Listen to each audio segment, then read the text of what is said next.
Hey guys, today I'm working on my Livewell on my boat, and I want to share something that I found.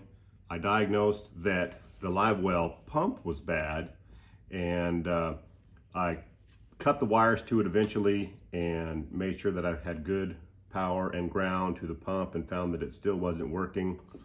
And I suspected an issue with the pump. As you can see, the top of the pump is like melted a little bit, kind of bubbled up, and thankfully these have an easy design to remove them. You can just push this side button, twist them, and pull them out.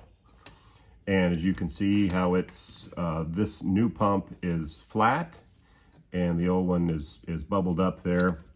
And so after I got the pump removed, I felt down in there and I felt something beneath the pump, and I found this senko worm. Now, I love to fish with senkos, and I think this is one that probably a bass ate, and then it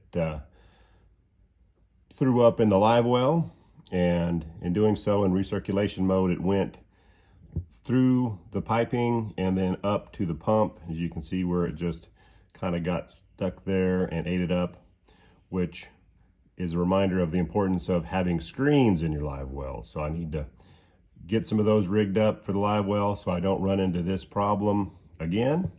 But it's just a little tip. And so now I'm gonna go ahead and get started on getting my new pump installed. And on this boat, they've got it buried way down deep underneath the motor, but I was still able to get the old one pulled out.